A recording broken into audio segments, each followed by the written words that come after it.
In this project, I'm going to show you how I took a vintage porch glider bench that I found at a flea market, the one you see buried there, and upcycled the wood and turned it into a beautiful harbor dock coffee table.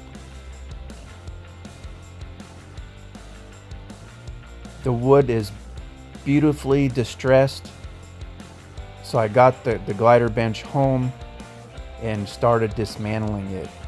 So come along and check out the project.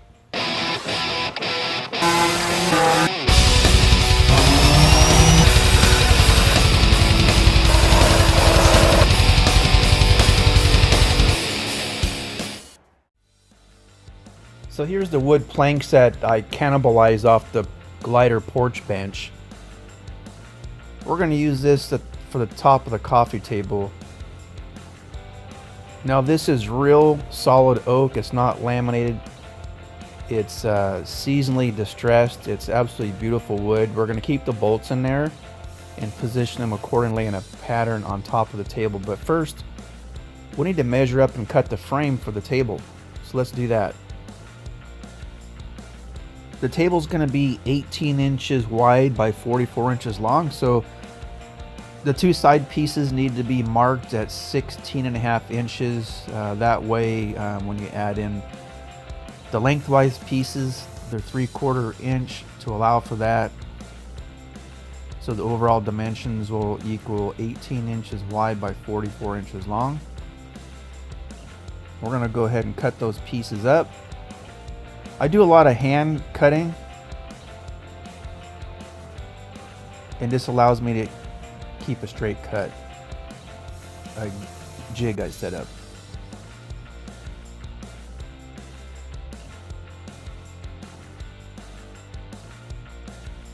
I bet you never seen anybody cut wood that fast before.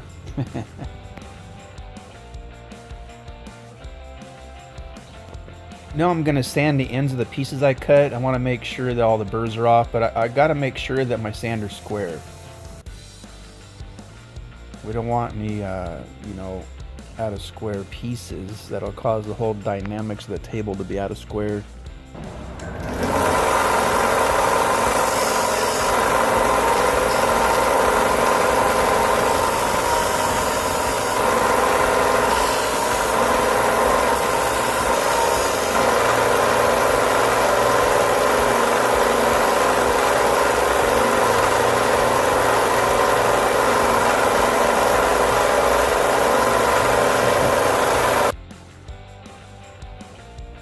So again, just double checking that the ends are square, so I laid them on the table side by side, just kind of visual inspection. It's absolutely crucial at this point to make sure that all the ends are square. Otherwise, the table is going to be completely out of square and unbalanced. So I kind of laying out a dry run here, putting all the sides together on the table, just double checking anything to make sure that if there's any issues I can address them. Also, I'm marking the outside where my pocket hole screws are going to be. Now the reason I'm putting the screw holes on the outside is because it's going to get a better bite into the main core of the side pieces versus if I came from the inside with the pocket screws, it would be grabbing into near the end of the pieces, which weakens the joint.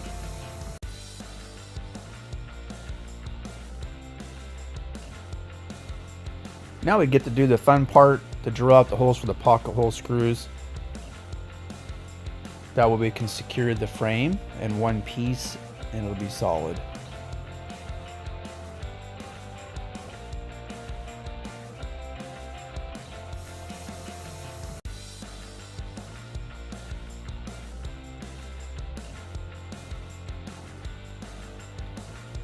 So now both sides are drilled out for the pocket hole screws. Next, attach the frame, and I like to clamp it off. That way when I drill the screws into the pocket holes, it will not shift. It'll be solid.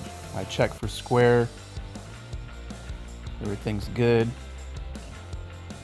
And now we could put some screws in and attach it.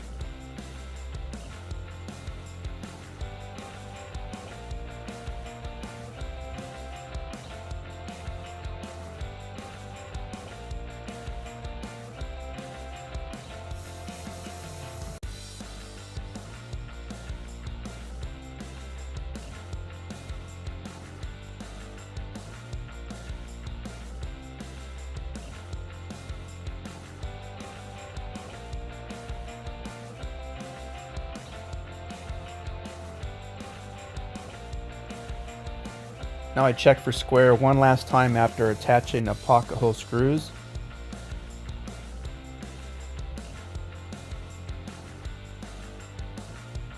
Everything's good. And now the coffee table frame has been completed.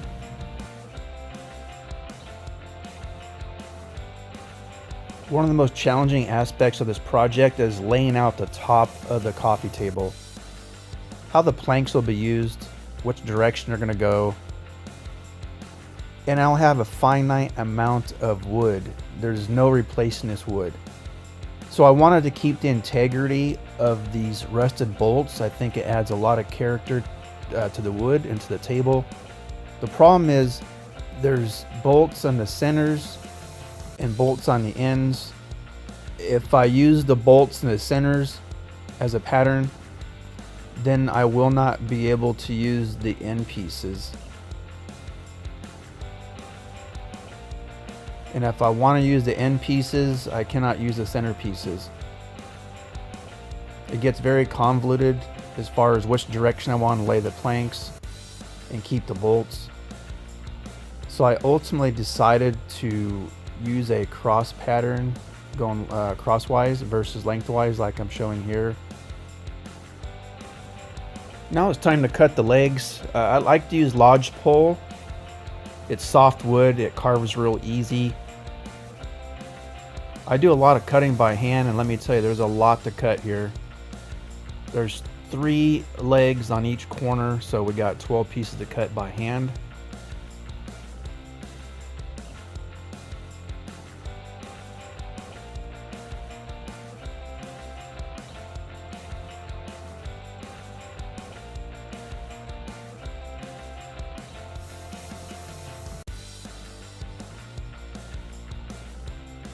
So I finished cutting all 12 pieces, the legs, and divided them into the sizes according. There's actually 3 different sizes for each corner. So we got 4 groups of 3 different sizes. And I laid out one corner here with the 3 different sizes, just kind of see how it'll look.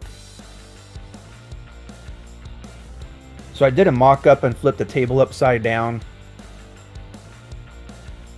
And then I cut some pieces that will go in between each group of legs so that when a table is right side up, the planks will lay flush on the top.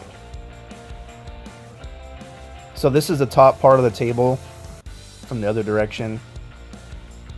So I just need to clamp the piece down and screw in the pocket hole screws again so that this is the top of the table. So when I lay the planks on top of the table, it actually has something to lay flush against and screw on.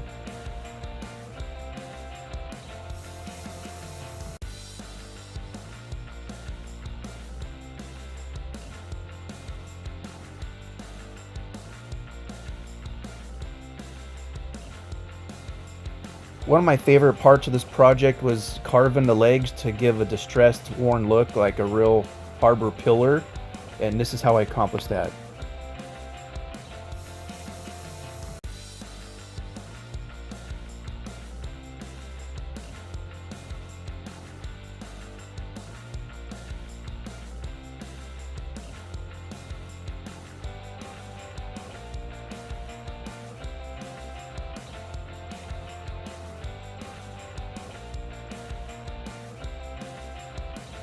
After I carved the pillars up, I saturated all the pillars in stain.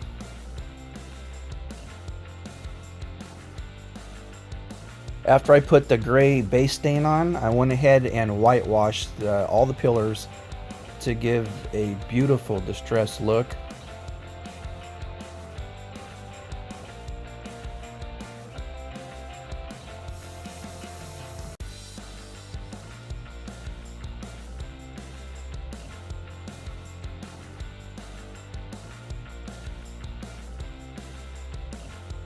I wanted to protect the pillars from dust and scratches and wear and tear and things like that. So I went ahead and put a layer of polyacrylic on it. Actually, I think I put 5 or 6 layers on it.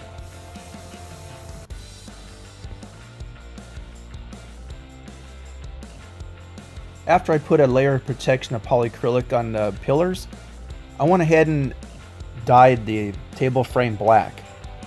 It's an Indian ink dye and it's super penetratable. I love this stuff. It has a very deep, dark black that's unlike paint. Then I put a coat of polyacrylic over the dye when I'm completed.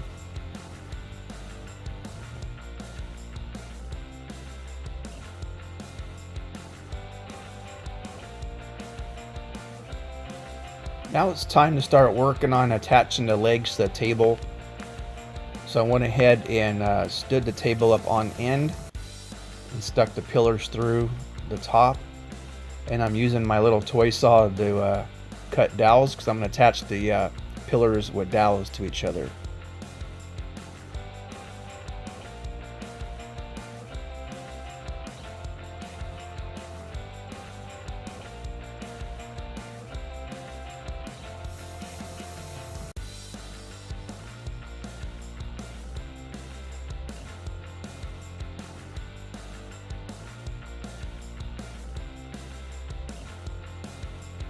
Now that the pillars are bundled together with wooden dowels, now I'm going to secure the pillars to the side of the table frame. So I'm drilling a couple holes here and putting some screws in.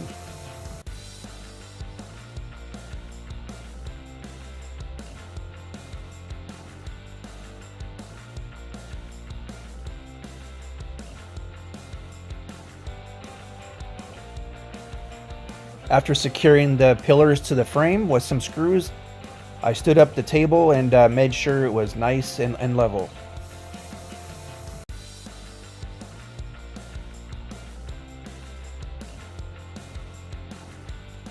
Now I'm going to add some top inner frame support.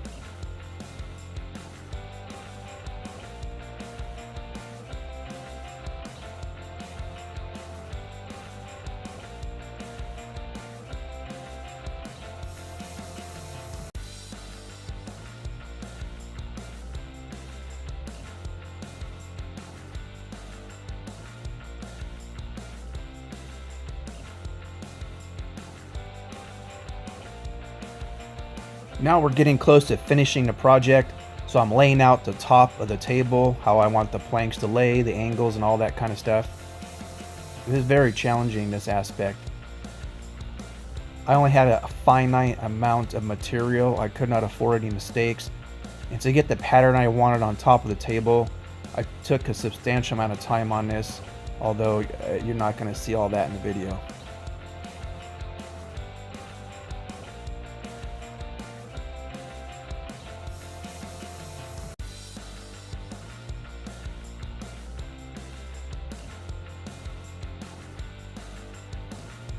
So this is what I came up with for the pattern on the top and what it's going to look like.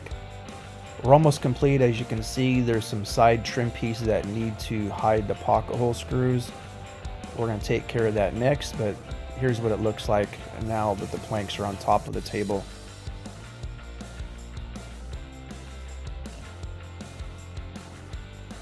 So I painted some black trim pieces to finalize the touch-up to hide the pocket hole screws. And then I put a few layers of polyacrylic on as well to protect the surface against scratches and dust and things like that. So after I painted the trim pieces black and put some polyacrylic on them, I attached the trim pieces to the side of the table. As you can see, it's nice and clean along the edges now. There's no pocket hole screws showing, anything like that. And you get a good look at the undercarriage of the table, the support, and finishing with black paint and polyacrylic.